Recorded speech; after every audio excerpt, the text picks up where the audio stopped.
Internet. Something we all use in our daily lives. But imagine one day waking up and all communication is gone. That's what the people of Kashmir have been experiencing for more than 50 days.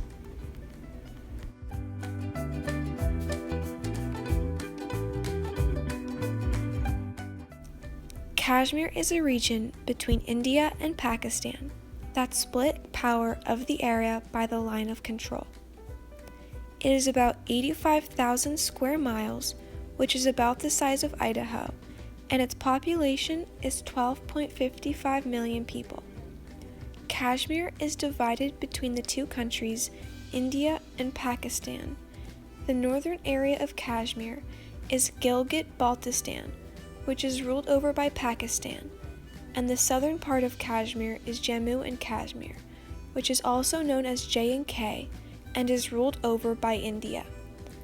The India-owned area has been mainly affected by this communication blockade.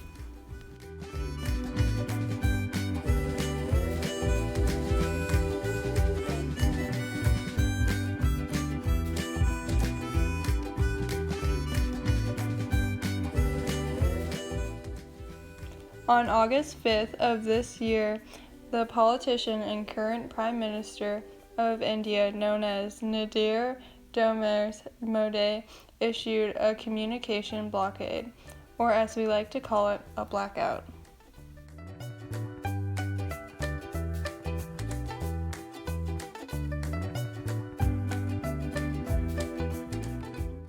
But why did Modi suddenly decide to cut off all sources of internet and availability to contact people inside and outside the region of Jammu and Kashmir? It's all because Article 370 was revoked.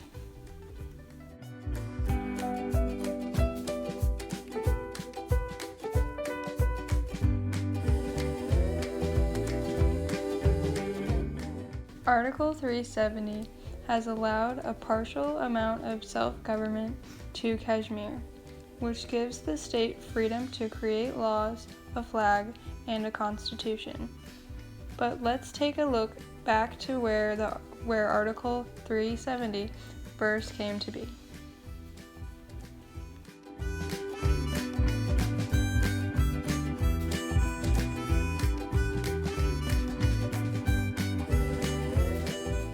It all started way back in October of 1947, when the conflicts between India and Pakistan originally began.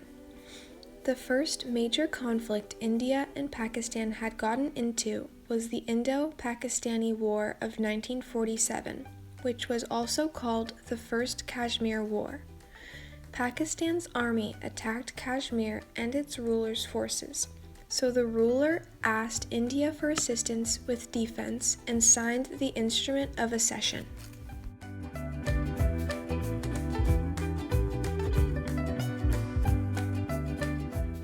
The Instrument of Accession binded India and Kashmir together after this and made Kashmir give their external affairs, defense, and communication to India.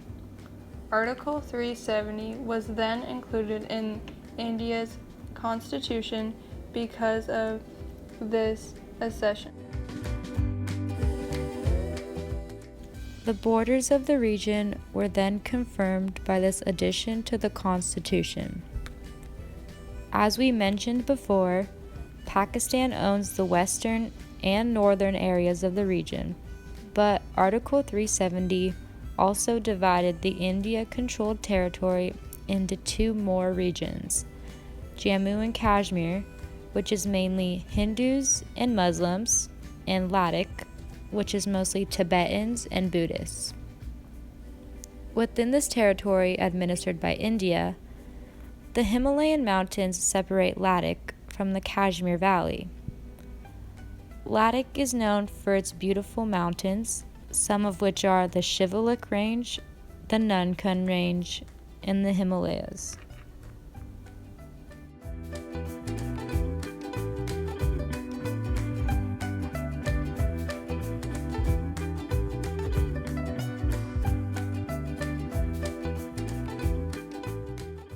There have been several more conflicts since then between the two countries over Kashmir, but Article 370 has remained in use until now.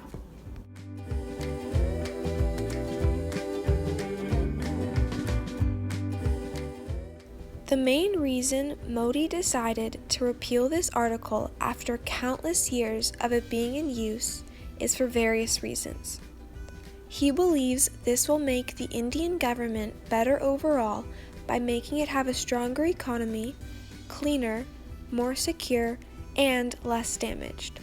He also believes that by removing this document, it will bring better market access and stability along with gaining investments.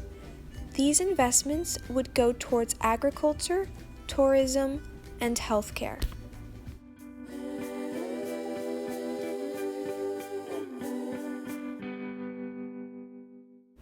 Before this drastic change was even announced, advisors of hotels and businesses told new tourists and visitors to leave immediately from the region.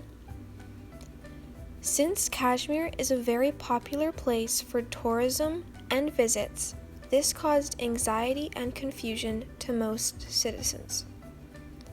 People started to speculate what may be happening in upcoming days, while others ignored this and carried on their daily lives. Some were scared there may be a major terrorist attack, a war, a strike, or another big announcement. Several rumors were being made as the region was still questioning what may be happening until all communication, internet, or connectivity was completely cut off and wiped away.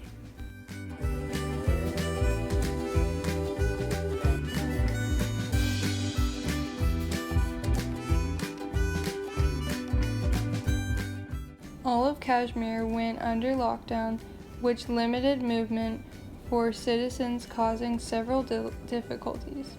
With 12.5 million Kashmir people left without communication, panic quickly spread, and soldiers were then spotted on almost every street corner.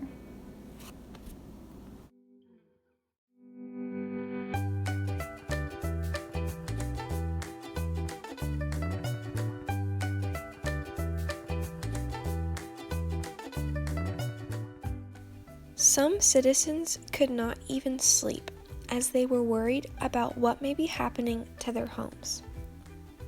While hundreds of others were being detained for their protesting, some families were covering their windows with bed sheets to prevent the stones being thrown through them or at the armed forces.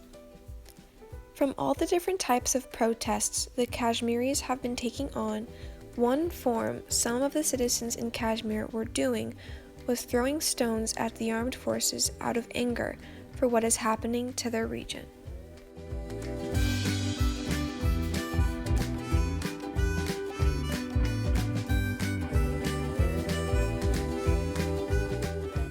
In addition, several schools and colleges shut down, leaving students to wonder what may be in store for their future education.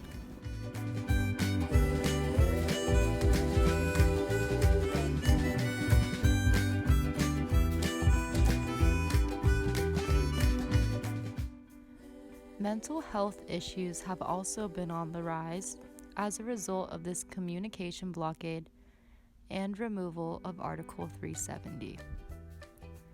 Fewer people have been able to access hospitals and helpful facilities, and are left with increasing levels of anxiety, fear, and stress problems.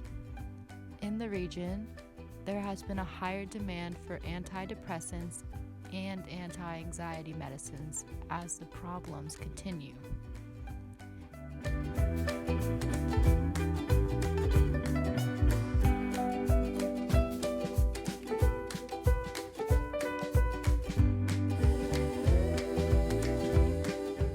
Even before this occurrence, about 45% of the adult population showed significant signs of mental distress.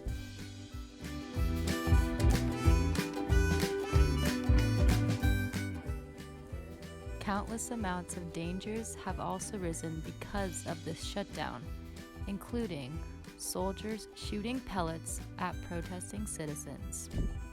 One Kashmiri had gotten shot with pellets close to 350 times by soldiers, and because of this incident, he hasn't been the same. Not only is he physically injured, but he is also dealing with mental issues as well. He explains that he gets sleepless nights and sometimes feels as if his mind stops working.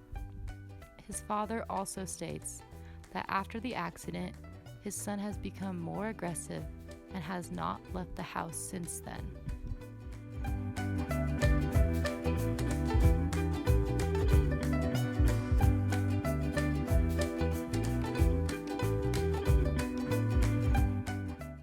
Loss of movement has also contributed to the downfall in the population's health. Restrictions were put on citizens, including curfews and limited space for their cars to travel to.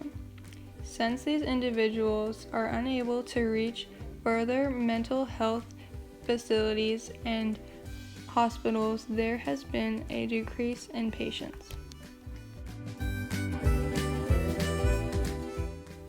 With people being stuck in their houses, children are also being affected by this issue too. For example, a 13-year-old from the town of Srinagar has not been to school since this communication lockdown has occurred back on August 5th. The child explains how she feels suffocated being indoors all the time and is always worried for her father's safety when he leaves to get food for them.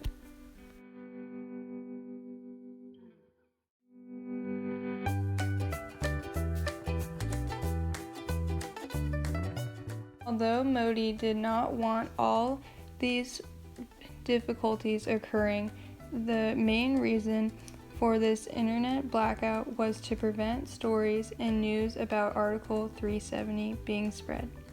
Because of this reporting, the news has become extremely hard. The normal pages of the newspaper have been cut in half because reporters are unable to contact each other for more information about the situation.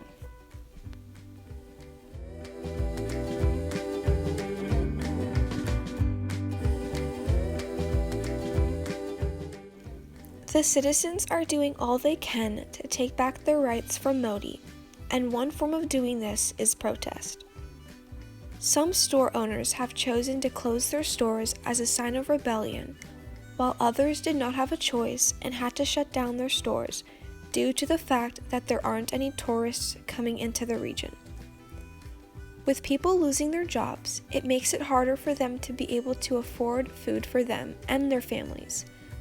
Also, because communication is still down, news reporters have connected their offices together to get more information faster.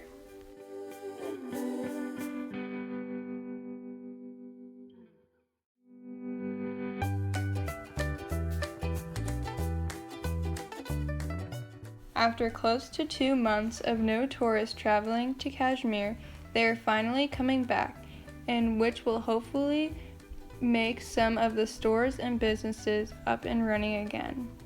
With the stores opening, the citizens will finally be able to afford clothes and other necessities.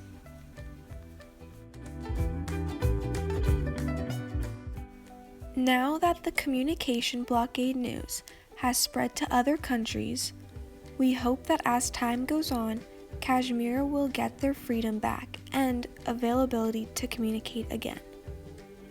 In the future, we also hope that Kashmir will settle its various conflicts and governmental issues, along with other countries stepping in to help the region.